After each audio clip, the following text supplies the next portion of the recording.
நான் தான் முன்னாடியே சொன்னல மக்களே, இந்த ரித்தன்யா கேஸை பொறுத்தவரைக்கும் ரித்தன்யாவோட பேரை ஃபுல்லாக கெடுத்து இந்த கேஸோட திசையை திருப்புறதுக்கு கண்டிப்பாக கவின் ஃபேமிலி சைட்லேருந்து ஒரு சில வேலைகளை பார்ப்பாங்கன்னு சொல்லி முன்னாடியே சொல்லியிருந்தேன். அதே மாதிரி இப்போ ரீசெண்டாக சோஷியல் மீடியாவில் ஒரு சில ஸ்டன்ஸ் போயிட்டு இருக்குது. ரித்தன்யா தான் தப்பு, ரித்தன்யா மேலே தான் எல்லா தப்பு இருக்குது, கவின் வந்து ரொம்ப நல்லவன், கவின் மேலே வந்து எந்த ஒரு தப்புமே கிடையாது, ரித்தன்யா ஃபேமிலி வந்து நிறையா பொய் சொல்கிறாங்க அப்படின்னு சொல்லிட்டு ஒரு சில ஸ்டன்ஸை பண்ணி முக்கியமாக ரித்தன்யாவோட பேரை ரொம்ப நாரடிச்சு எப்படி சொல்கிறாங்கன்னா, ரித்தன்யா வந்து 3 சிம் யூஸ் பண்ணா, எப்படி ரித்தன்யா 3 சிம் யூஸ் பண்ணா, வேற யாரு கூட பேசிட்டு இருந்தா, அவங்க மாமா பையன் கூட தொடர்பில் இருந்தா, அவங்க மாமா பையன் கூட தான் ரொம்ப நெருக்கமா இருந்தா, அப்படி இப்படின்னு சொல்லிட்டு என்னெல்லாமோ வாய்க்கு வந்தபடி ரொம்ப கேவலமா ஒரு சில பேர் பேசிட்டு இருக்காங்க. இதுல வந்து எனக்கு என்னன்னா, இவங்க சும்மா அடிச்சு விடுறாங்களா இல்ல ஒருவேளை காசு வாங்கிட்டு அடிச்சு விடுறாங்களான்னு சொல்லி வேற எனக்கு ஒரு டவுட் வருது. ஏன்னா அவ்வளவு டீப்பா பேசுறாங்க. அவங்க ஃபேமிலி மெம்பர்ஸ்ல யார் யார் இருக்கா, அவங்களோட பேர் என்ன, அவங்க என்னென்ன தொழில் பண்றாங்க அப்படிங்கிற லெவலுக்குலாம் எடுத்து அவ்வளவு டீப்பா ஒரு சில பேர் பேசிட்டு இருக்காங்க. ஸோ இதெல்லாம் கவனிக்கும் போது தான் சரி ஓகே, அப்ப கவின் ஃபேமிலி சைட்ல இருந்து ஏதோ ஒரு வேலையை பாக்குறாங்க, காசை கொடுத்து இப்படி மக்கள் மத்தியில வந்து ரித்தன்யாவோட பேரை கெடுக்கிறதுக்கு ஒரு சில ஸ்டன்ஸை பண்ண ஆரம்பிச்சிட்டாங்கன்னு சொல்லி எனக்கு தோணுது. ஸோ அது என்னென்ன விஷயங்கள் நடந்துட்டு இருக்கு, என்னென்ன விஷயங்கள் பேசிட்டு இருக்காங்க அப்படிங்கறத மொத்தமா பாத்திரலாம். அதுக்கு முன்னாடி இந்த வீடியோ லைக் பண்ணிட்டு மறக்காம நம்ம சேனலை சப்ஸ்கிரைப் பண்ணிட்டா நமக்கு கொஞ்சம் சப்போர்ட்டா இருக்கும். ஏன் லேப் ரிப்போர்ட் வெளியே வரல, இவங்க வந்து மோஸ்ட்லி கண்டிப்பா லேப் ரிப்போர்ட் வந்திருக்கும், பட் ஏன் அதை வெளியே விடாம இருக்காங்கன்னா, அது கண்டிப்பா வெளியே வந்துச்சுன்னா அந்த ஆதாரத்தை மாத்துறதுக்கான வேலைகளை கண்டிப்பா பார்த்துருவாங்க. ஏன்னா உங்களுக்கே தெரியும் கவின் ஃபேமிலி சைடில் வந்து பொலிட்டிக்கல் சப்போர்ட் இருக்குன்னு சொல்லிட்டு, ஓகேவா, வெளியே கொஞ்சம் சப்போர்ட் இருக்க ஆட்கள் தான். அப்படி இருக்கும் கண்டிப்பா அந்த வேலைகளை பார்ப்பாங்கன்னு சொல்லியிருந்தேன். அதே மாதிரி வேற சில ஆதாரங்கள் விடுற மாதிரி எப்படி அவங்க வீட்டில் இருக்க சிசிடிவி கேமரா ஃபுட்டேஜ், அந்த சிசிடிவி கேமரா ஃபுட்டேஜ்லாம் ஆக்சுவலாக வந்து ஸோ எந்த ஒரு நியூஸ்லையுமே வரல, எந்த ஒரு நியூஸ்ல நம்ம கண்டிப்பாக பார்த்துருக்க மாட்டோம். பட் ஒரு சில பேஜஸ் வந்து அதை எடுத்து போட்டுட்டு இருக்காங்க. ஒரு சில சிசிடிவி கேமரா ஃபுட்டேஜ், அதையும் தாண்டி என்னன்னா கவின் ஃபேமிலியில் உள்ள ஆட்களோட நேம் எல்லாம் கரெக்டாக டீப்பாக மென்ஷன் பண்ணி ரித்தன்யா மேலே தப்பு இருக்க மாதிரி ஒரு சில ஸ்டன்ஸை பண்ணிட்டு இருக்காங்க. இவங்ககிட்ட இருந்தெல்லாம் தப்பிச்சு ரித்தன்யாக்கு வந்து ஜஸ்டிஸ் வாங்கி கொடுக்கறது அப்படிங்கிறது ரொம்ப ஒரு கொடூரமான விஷயமா இருக்கும் போல. ஆக்சுவலாக இன்னைக்கு நியூஸ்ல இன்னொரு விஷயத்தை கூட நீங்க கவனிச்சிருப்பீங்க. அபிராமின்னு சொல்லிட்டு ஒருத்தவங்களுக்கு வந்து கோர்ட் வந்து வாழ்நாள் ஃபுல்லா சிறை அப்படின்னு சொல்லிட்டு ஒரு தண்டனையை கொடுத்துருக்காங்க. பட் அந்த கேஸ் வந்து ஸ்டார்ட் ஆனது 7 வருஷத்துக்கு முன்னாடி, 7 வருஷத்துக்கு முன்னாடி ஒரு கேஸ் ஸ்டார்ட் ஆகி இப்போதான் அந்த கேஸ் வந்து ஜட்மெண்ட் ஆகியிருந்திருக்கு. அந்த கேஸ் என்னங்கிறத நான் கடைசியில் சொல்றேன். இப்போ ரித்தன்யா கேஸ்க்கு வரலாம். இப்போ அந்த ரித்தன்யா பிரச்சனை எப்படி மாற்றி உருட்டிட்டு இருக்காங்கன்னா, ரித்தன்யாக்கான லேப் ரிப்போர்ட் வரல, அது உங்களுக்கே தெரியும், ஓகேவா. பட் அந்த லேப் ரிப்போர்ட் வராமல் எப்படி உருட்டிட்டு இருக்காங்கன்னா, ஃபர்ஸ்ட் அந்த சிசிடிவி ஃபுட்டேஜ், அந்த சிசிடிவி ஃபுட்டேஜ் நம்ம ஆல்ரெடி காமிச்சிருப்போம். அதில் கவனிச்சிங்கன்னா கவின் பாருங்க எவ்வளோ நல்லவர், வெளியே வராரு, காருக்கு அவர் தான் சார்ஜ் போடுறாரு, அவரே கேட்டை திறக்கிறாரு, அவரே திறந்து ரித்தன்யா வழி அனுப்பி வைக்கிறாங்க, ரித்தன்யா அவர்கள் தான் கார் ஓட்டுறாங்க. அந்த அளவுக்கு ரித்தன்யாவுக்கு வந்து அந்த வீட்டில் வந்து அவ்வளோ மரியாதை கொடுத்து வச்சிருந்தாங்க. ரித்தன்யா தான் கவினை வந்து அடிமை மாதிரி நடத்திட்டு இருந்தாங்கன்னு சொல்லிட்டு ஒரு உருட்டை போட்டுட்டு இருக்காங்க. எப்படி ஒரு உருட்டை போட்டுட்டு இருக்காங்க. ஏண்டா ஒரு பொண்ணு கார் ஓட்டினா குத்தமாடா, ஒரு பொண்ணு கார் ஓட்டினா குத்தம், ஒரு பையன் அந்த காருக்கு சார்ஜ் போட்டா குத்தம், அந்த பையன் கதவை திறந்து விட்டா குத்தம், இந்த மாதிரி எதெல்லாமோ வச்சு எங்கெல்லாமோ கனெக்ட் பண்ணி ஒரு விஷயங்களை பேசிட்டு இருக்காங்க, ஓகேவா. இது சாதாரணமாக ஒரு நடக்கிற விஷயம் தான். பட் இந்த சிசிடிவி ஃபுட்டேஜ் எப்படி அந்த ஒரு சில பேஜஸ்க்கு மட்டும் கிடைக்கும் அப்படிங்கிறது நமக்கு தெரியல. எந்த ஒரு நியூஸ்லேயும் வராத விஷயம் அவங்களுக்கு மட்டும் எப்படி கிடைக்கும் அப்படிங்கிறது நமக்கு சுத்தமாக ஐடியா இல்லை.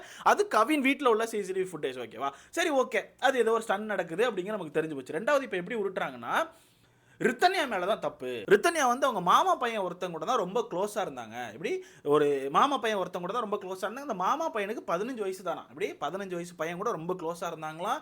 கல்யாணம் ஆகி போகும்போது கூட யாரையா ஒருத்தர் அனுப்பி வைப்பாங்கல்ல, தங்கச்சி அப்படின்ற மாதிரி யாரையா ஒருத்தர் அனுப்பி, ஏன்னா புது வீட்டுக்கு போகும்போது கொஞ்சம் ஒரு மாதிரி ஒரு ஒரு புது வீடு அப்படிங்கும்போது ஒரு சின்ன ஃபீல் இருக்கும்ல, அது இல்லாமல் இருக்கிறதுக்கு வீட்டிலேருந்து யாராவது ஒருத்தர் அனுப்புவாங்கல்ல, அதுக்கு அவங்க வந்து அவங்களோட மாமா பையனை கூட்டு போனாங்களாம். கூட்டு போன மாமா பையனை 15 நாளாக வீட்டுக்கே அனுப்பலாம், அவங்களே கூட வச்சுருந்தாங்களாம். அவங்க கூட தான் படுத்து தூங்குவாங்களாம். பெட்டில் கூட ஆக்சுவலாக கவின் கூட அவங்களோட மாமா பையனே வச்சு அவங்க ஒன்றா தான் படுத்து தூங்கும் அப்படின்ற மாதிரி எச்சத்தனமாக பேசிகிட்டு இருக்காங்க. எச்சத்தனமாக கீழ்த்தரமாக பேசிகிட்டு இருக்காங்க. இது இப்படி வச்சனால தான் கவினுக்கு வந்து நிறையா மனக்கசப்பு வந்துச்சான். அதனால தான் ஒரு சில சண்டைகள் வந்து கல்யாணம் ஆகி ஃபர்ஸ்ட் 15 நாள்லேயே பிரச்சனை வந்துச்சான். இப்படி ஒரு உருட்டை போட்டுட்ருக்காங்க. இது வந்து ஆக்சுவலாக எனக்கு சுத்தமாக இதை பற்றி எப்படி பேசுகிறேன்னு எனக்கு ஐடியா இல்லை. ஏன்னா ஒரு பொண்ணோட உயிர் போயிட்டு அந்த பொண்ணு வந்து தன்னோட வாழ்க்கையை முடிச்சிருக்கு முன்னாடி ஒரு வாய்ஸ் ரெக்கார்ட் ரொம்ப தெளிவாக அனுப்பியிருக்காங்க. எப்படி ஒரு வாய்ஸ் ரெக்கார்டை ரொம்ப தெளிவாக ரொம்ப டீப்பாக பேசி அனுப்பியிருக்காங்க. இவ்வளோ விஷயங்களை கேட்ட பிறகும் அது எப்படி ஆப்போசிட்டில் ஏதாச்சும் காசை கீசை வாங்கிட்டு பேசுகிறான்ல இல்லை சொந்தக்காரன்லாம் தெரில, ஆனால் இப்படி பேசுகிறாங்க. அந்த பொண்ணுக்கு வந்து இந்த பையன் கூட தொடர்பு இருந்துச்சு, அதனால தான் இவ்வளோ மனக்கசப்பு வந்து ஒரு பிரச்சனைகள் வந்துச்சு அப்படின்னு சொல்லிட்டு ஒரு உருட்டு. ரெண்டாவது அடுத்த கட்டமாக இப்படி இன்னொரு உருட்டு வந்துட்டு இருக்கு. என்னன்னா கவின் ஃபேமிலி சைட்ல இருந்து எந்த ஒரு காசும் பெருசாக கேட்கலையா, கார்லாம் 1 கோடி ரூபா 1.5 கோடி ரூபாய்க்குலாம் கேட்கவே இல்லையா. அப்படி யார் சொல்லியிருக்காங்கன்னா கவின் ஃபேமிலி சைடு சொல்லியிருக்காங்களா. எங்கே சொன்னாங்க? அது வந்து எப்படி உருட்டுனா கவின் ஃபேமிலி சைட்லேருந்து சொல்கிறாங்கன்னு சொல்லிட்டு மொட்டையாக சொல்லிடுறாங்க. அது வந்து ஆக்சுவலாக தெளிவாக சொல்ல முடியாதுல்ல. இப்படி நியூஸில் சொன்னாங்க, கோர்ட்டில் சொன்னாங்கன்னு சொல்லி தெளிவாக சொல்ல முடியாது. ஏன்னா கோர்ட்டு கேஸ் வந்துச்சுன்னா அது கண்டிப்பாக நியூஸில் அப்டேட் ஆகிருக்கும். பட் அது இன்னும் பெருசாக அப்டேட் ஆகலை அப்படிங்கும்போது அதை வந்து கொண்டு போயிட்டு இருக்காங்க. கேஸ் மூவ் ஆகிட்டு இருக்கு அப்படிங்கிறது நமக்கு தெரியுது. ஆனால் இப்படி கவின் ஃபேமிலி சைட்லேருந்து சொன்னாங்க, அவங்க வந்து வெறும் 15 லட்சம் ரூபாய்க்கு தான் கார் கேட்டாங்களாம். இப்படி வெறும் 15 லட்சம் ரூபாய்க்கு தான் கார் கேட்டாங்களாம். பட் ரித்தனியாவோட அப்பா தான் இல்லை என் பொண்ணு வந்து 1.5 கோடி ரூபா காரில் தான் போய் ஆகணும்னு சொல்லிட்டு அவர் பேங்க்ல லோன் போட்டு 70 லட்சம் ரூபாய்க்கு ஒரு கார் வாங்கி கொடுத்தாராம். இது எப்படி எனக்கு புரியல நண்பர்களே. அது எப்படி நீங்கள் தான் இருந்தே ஒவ்வொரு காரை செலக்ட் பண்ணி அனுப்புனீங்கன்னு சொல்லிட்டு அவங்க தம்பி ஃபர்ஸ்ட் இன்டர்வியூலே சொல்லிட்டாங்க. ஃபர்ஸ்ட்ல இருந்தே எல்லாமே தெளிவாக அவங்க ஃபேமிலி சைடை பொறுத்த வரைக்கும் ரத்தனியா ஃபேமிலி சைடில் ரொம்ப தெளிவாக மென்ஷன் பண்ணிட்டு இருக்காங்க. இந்த கார் கேட்டாங்க, அந்த கார் கேட்டாங்க, எல்லாமே 1 கோடி 1.5 கோடி இருந்துச்சு. பட் எங்களால் அவ்வளோ முடியாதுன்னு சொல்லிட்டு நாங்கள் அதுக்கப்புறம் கொஞ்சம் கவனிச்சு பேங்க்ல லோன் போட்டு ஒரு 70 லட்ச ரூபாய்க்கு ஒரு கார் வாங்கி கொடுத்தோங்கிறத ரொம்ப தெளிவாக சொல்லிட்டாங்க. பட் இவங்க எப்படின்னா 15 லட்ச ரூபாய்க்கு தான் நாங்கள் கார் கேட்டோம்னு சொல்கிறாங்க. எப்படி மனசாட்சி எல்லாம் உருட்டுறீங்க. இதில் இன்னொரு உருட்டு என்னன்னா, பையன் வந்து அந்த மாதிரி ஒரு 15 லட்ச ரூபா ஒருத்தருள்ள ஒரு கார் தான் ஓட்டிட்டு இருக்காராம். இவ்வளோ நாட்கள் அதை தான் ஓட்டிட்டு இருக்காராம். அதனால அதே மாதிரி கார் வாங்கி கொடுங்க அப்படின்னு சொல்லி கேட்டாங்களாம். இதெல்லாம் எங்கடா வந்துச்சு, எங்கே வந்துச்சு? இவன்லேயே ஒன்று உருட்டி விட்டு இந்த ரித்தனியா கணப்பேரை எடுத்துட்டு இருக்காங்க. இதில் இன்னொரு விஷயமும் இருக்குது. கவினுக்கு வந்து பெருசாக கார் ஓட்ட தெரியாதுன்னு அவங்க ஃபேமிலி சைட்லேருந்தே சொல்லிக்கிறாங்களாம். அப்போ கார் ஓட்ட தெரியாதவன் எப்படி 15 லட்ச ரூபா காரை ஓட்டினா? இது கார் ஓட்ட தெரியாதனால தான் ரித்தனியா அவர்கள் வந்து காரை ஓட்டினாங்களாம். எப்படி உருட்டுறானுன்னா மாற்றி உருட்டி நம்மளே குழப்புறானு. இதில் வந்து இந்த கல்யாணத்தை நடத்துறதுக்கு வந்து ரொம்ப செலவாச்சு அப்படிங்கிறத மென்ஷன் பண்ணியிருப்பாங்க. கோடிக்கணக்கில் செலவாச்சு அப்படிங்கிறத சொல்லியிருப்பாங்க. மொத்தமாக காரு அது இதுன்னு எல்லாம் கொடுத்து இவ்வளோ செலவாச்சுன்னு சொல்லியிருப்பாங்க. அதை மாற்றி உருட்டுறது எப்படி உருட்டுறாங்கன்னா, இல்லை அவ்வளோலாம் செலவாகலப்பா, 40 லட்ச ரூபா சம்திங் தான் செலவாச்சு, அதுலேயும் பாதி காசை நாங்களே கொடுத்துட்டோம் அப்படின்ற மாதிரி ஒரு அட்டி. பாதி காசு நாங்கள் கொடுத்துட்டோம். பட் அவங்க தான் வந்து இப்போ வெளியே வந்து வேணுக்குன்னே பயங்கரமாக பேசிக்கிறாங்க. இதுக்கெல்லாம் காரணம் யாருன்னா ரித்தனியாவோட அப்பாவான். இப்படி ரித்தனியாவோட அப்பா தான் இதுக்கெல்லாம் காரணமா. என்ன காரணமானா, ரித்தனியாவோட அப்பா வந்து ஒரு மாதிரி ஒரு பப்ளிசிட்டி பைத்தியமா. இப்படியே தான் மென்ஷன் பண்ணுறாங்க. கேவலமாக கீழ்த்தரமா ரித்தனியாவோட அப்பா வந்து ஒரு மாதிரி ஒரு பப்ளிசிட்டி எதிர்பார்ப்பாரு. அதனால் அவர் வந்து இப்படி ஒரு கேஸ் நடந்தோடனே நாங்கள் இத்தனை கோடி செலவு பண்ணோம், அத்தனை கோடி செலவு பண்ணோன்னு சொல்லிட்டு வேணும்னு சொல்கிறாங்க. இது எப்படிடா, எப்படிடா? எதை மனசாட்சின்னு ஒன்று இருக்கா இல்லையா? அக்கா தங்கச்சி யாராவது கூட பிறந்திருக்காங்களா இல்லையா? கண்டிப்பாக பிறந்திருப்பாங்களா? அது எப்படி, அது காசே வாங்கினா கூட எப்படா இப்படி பேச முடியுது? பொண்ணை இழந்திருக்காரு, தான் பொண்ணை இழந்திருக்காரு, ஓகேவா? பொண்ணை இழந்தவர் அது எப்படி பொண்ணை இழந்த விஷயத்தெல்லாம் மறந்து இவ்வளோ கோடி செலவு பண்ணியிருக்கேன், அவ்வளோ கோடி செலவு பண்ணியிருக்கேன் அதில் பப்ளிசிட்டி எடுப்பாரா? ஏன்னா அவர் ஒரு இன்டர்வியூவில் தெளிவாக மென்ஷன் பண்ணியிருந்தார். அந்த மனுஷன் என்ன சொல்லியிருந்தார் தெரியுமா? நாங்கள் கொடுத்த நகைலாம் இன்னும் அந்த வீட்டில் தான் இருக்குது. அந்த நகை அந்த கார் எல்லாமே அந்த வீட்டில் தான் இருக்குது. இன்னும் அதை நாங்கள் எதுவுமே இது பண்ணல. எங்களுக்கு ஜஸ்டிஸ் வேணும். என் பொண்ணுக்கு வந்து நல்ல ஒரு தீர்ப்பு கிடைக்கணும். பொண்ணோட உயிர் போயிட்டு அதுக்கு நல்ல ஒரு ஜஸ்டிஸ் கிடைக்கணும். ஒரு ஜட்மெண்ட் கண்டிப்பாக அதில் வந்தே ஆகணும்னு சொல்லி தான் நாங்கள் போராடிட்டு இருக்கோம். அந்த நகையெல்லாம் கடைசியில் எடுத்துக்கலாம். நகை பணம் முக்கியம் இல்லை எங்களுக்கு. எங்களோட பொண்ணோட உயிர் போயிட்டு அதுக்கு எங்களுக்கு நீதி வேணும்னு சொல்லி தான் நாங்கள் போராடுறோம்னு சொல்லி தெளிவாக மென்ஷன் பண்ணியிருந்தார்.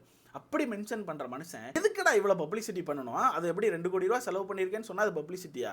இல்லை, இது வந்து நீ பேசுறது ரொம்ப தற்குறித்தனமாக பேசிகிட்டு இருக்கீங்க. இந்த லெவலுக்கு கீழ்த்தரமாக இறங்கி அந்த பொண்ணோட பேரை கேவலப்படுத்தணுங்கிறது எதுக்குன்னு எனக்கு தெரில.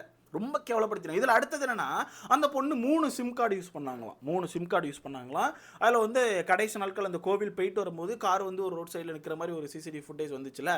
அப்படி கார் வந்து சைடில் நிற்கும் போது ரொம்ப நேரம் அதுக்குள்ளே உட்காந்து பேசிகிட்டு இருந்தாங்களாம்.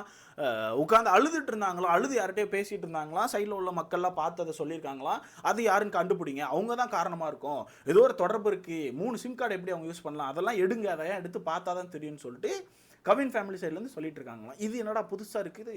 3 சிம் கார்டு யூஸ் பண்ணாங்க, கடைசியாக யார்கிட்டயோ பேசினாங்க. இது எனக்கு சத்தியமாக புரியல. இது என்னங்க? இது மொத்தத்தில் இவங்க ஒரு ஐடியா பண்ணிட்டாங்க.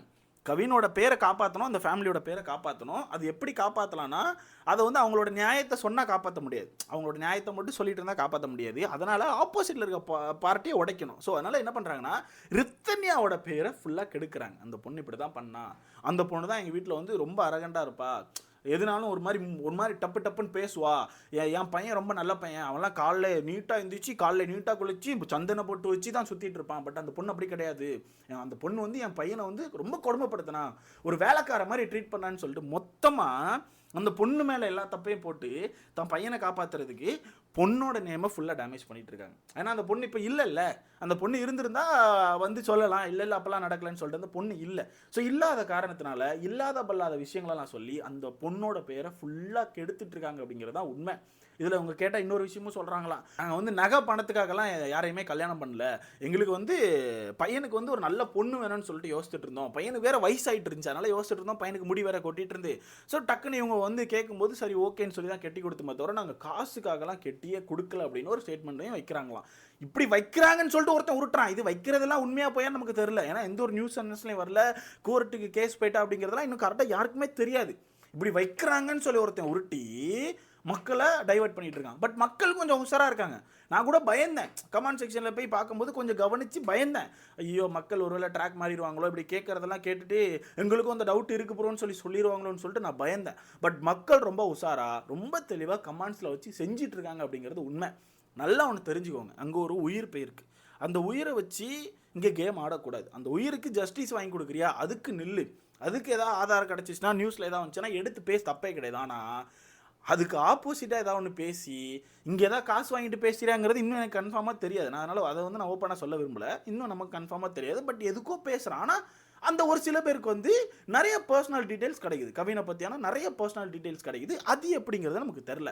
ஸோ இதெல்லாம் வச்சு கவனிக்கும் போது ஏதோ ஒன்று போயிட்டு இருக்குது, ஏதோ ஒரு சதி திட்டத்தை போடுறாங்க. இந்த ரீசனுக்காக தான் லேப் ரிப்போர்ட்டுங்கிறது இன்னும் வெளியே வரல. லேப் ரிப்போர்ட் வெளியே வரல, பட் வெளியே வந்த மாதிரி ஒரு உருட்டுகள் போயிட்டு இருக்குது. அது என்னங்கிறது நான் இன்னும் கொஞ்சம் கிளியராக பார்த்துட்டு அடுத்த வீட்டில் மென்ஷன் பண்ணுறேன். இந்த மாதிரி ஆட்களை பற்றி உங்களுக்கான கருத்துன்னு சொல்லி மறக்காம கமெண்ட்ல போடுங்க. இதெல்லாம் எதையுமே நம்பாதீங்க. இதெல்லாம் எந்த ஒரு நியூஸ் சேனல்ஸ்லேயும் வரல, எங்கேயுமே இன்னும் கேஸ் ஃபைல் ஆன மாதிரி நம்ம கவனிக்கல. ஸோ இது எல்லாமே ஃபேக்கு தான், உருட்டுகளை போட்டு தள்ளிட்டு இருக்காங்க அப்படிங்கிறது தான் உண்மை. நல்ல ஒரு ஜட்மெண்ட் கிடைக்கணும்னு சொல்லி தான் இப்பவும் போராடிட்டு இருக்கோம். ஜட்மெண்ட் அப்படிங்கும்போது அந்த வீடியோ ஸ்டார்டிங்கில் ஒரு விஷயத்தை சொல்லியிருப்பேன், அபிராமின்னு சொல்லி ஒரு பொண்ணு 2018 நடந்த கேஸ். ஆக்சுவலாக இது ஓகேவா, 2018 நடந்த கேஸு. ஒரு அம்மா எப்படி ஒரு தாய் தன்னோட 2 குழந்தையும் கொன்னுட்டு தன்னோட கள்ளக்காதலன் கூட தப்பிச்சு ஓட ட்ரை பண்ணியிருக்காங்க. ஓகேவா, இதை வந்து பிடிச்சிட்டாங்க. அவங்க பேர் வந்து அபிராமி. இந்த கேஸ் தான் காலையிலேருந்து ரொம்ப சீரியஸாக போயிட்டு இருக்குது. அவங்க பேர் வந்து அபிராமி, அவங்களோட ஹஸ்பண்ட் பேர் வந்து விஜய். ஓகேவா, அவங்களுக்கு 2 குழந்தைகள் இருந்திருக்கு, ஒரு ஆண் குழந்தை ஒரு பெண் குழந்தை இருந்திருக்கு.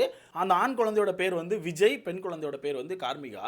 ஸோ இவங்க 2 பேரையும் விஷம் கொடுத்து கொலை பண்ணிவிட்டு தன்னோட கள்ளக்காதலன் கூட தப்பிச்சிருக்காங்க. பட் அந்த நியூஸை வந்து நீங்கள் ரொம்ப டீப்பாக கேட்டிங்கன்னா நீங்களே உடஞ்சிருவீங்க. ஏன்னா இவங்க வந்து அந்த அந்த கள்ளக்காதலன் கூட தப்பிக்கிறதுக்கு எப்படிலாம் பிளான் கள்ளக்காதலன் வந்து பிரியாணி கடை போட்டுருந்துருக்காரு, பிரியாணி கடைக்காரர் கூட தப்பிக்கிறது அங்கே பிளானு.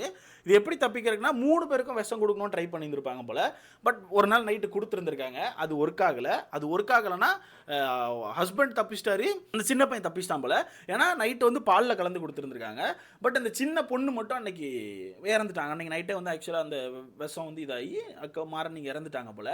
பட் இவங்க 2 பேரும் தப்பிச்சிட்டாங்கல்ல, இப்போ மாட்டினா நம்ம மாட்டிப்போன்னு சொல்லிட்டு ரொம்ப தெளிவாக தன்னோட புருஷனை பொண்ணு பக்கத்திலே போக விடாமல் அவள் தூங்கிட்டு இருக்கால விடுங்கன்னு சொல்லிட்டு அவனை வேலைக்கு அனுப்பிட்டு திருப்பி தன்னோட பையனுக்கு ரிட்டன் விஷத்தை கலந்து கொடுத்து கொன்று ஒரு பில்லோலாம் எடுத்து அமுக்கி திருப்பி கொண்டிருக்காங்க. ஆனால் திரும்பி உயிர் வந்துடக்கூடாதுன்னு சொல்லிட்டு பில்லோ எடுத்து திருப்பி அமுக்கி அந்த 2 பேரையும் கொன்னுட்டு தப்பிச்சிருக்காங்க. எப்படி அந்த அம்மா வந்து 2 பேரையும் கொன்னுட்டு தப்பிச்சிருக்காங்க. பட் அதுக்கப்புறம் மாட்டிக்கிட்டாங்க, பிரியாணி கடைக்காரங்க கூட போய் மாட்டிக்கிட்டாங்க. இந்த கேஸ் 7 வருஷமாக நடந்து இப்போதான் ஜட்மெண்ட் வந்திருக்கு. அந்த அபிராமி அப்புறம் பிரியாணி கடைக்கார பேர் என்னன்னா மீனாட்சி சுந்தரம். ஸோ இவங்க 2 பேருக்கும் ஆயுள் முழுக்க ஜெயிலில் தான் இருக்குன்னு சொல்லி இப்போதான் தண்டனை கொடுத்துருக்காங்க. பட் ஒரு கேஸ் 7 வருஷமாக நடந்திருக்கு அப்படிங்கும்போது வருத்தமாக தான் இருக்குது. ஓப்பனாக சொல்ல போனால் ரொம்ப வருத்தமாக இருக்குது. பட் அந்த கேஸில் வந்து ஆக்சுவலாக அவங்க ஓப்பன் ஸ்டேட்மெண்ட்டே கொடுத்துட்டாங்க, நான் இப்படி தான் கொன்னேன் அப்படி தான் கொன்னேன்னு சொல்லி ஓப்பன் ஸ்டேட்மெண்ட் கொடுத்துருந்துருக்காங்க. அப்படி கொடுத்த பிறமே 7 வருஷம் ஆயிருந்துருக்குது. இங்கே ஒரு கேஸ் எல்லாம் மாற்றி என்னெல்லாமோ சொல்லி ஒரு பொண்ணோட உயிர் போனப்புறமே அந்த பொண்ணை போட்டு கேவலப்படுத்திருக்காங்க. இது எந்த அளவுக்கு ஃபாஸ்ட்டாக மூவ் பண்ணி ஜட்மெண்ட் கிடைக்கும் அப்படிங்கிற நமக்கு தெரியல. பட் சீக்கிரமாக ஒரு நல்ல ஜஸ்டிஸ் கிடைக்கணும் அப்படிங்கிறதா நம்மளோட கருத்தாக இருக்குது. ஸோ இதை பற்றி உங்களுக்கான கருத்துன்னு சொல்லி மறக்காம கமெண்ட்டில் போடுங்க. இந்த மாதிரி தற்கொலை எல்லாம் நம்பாதீங்க. அடுத்த வீடியோவில் பார்க்கலாம்.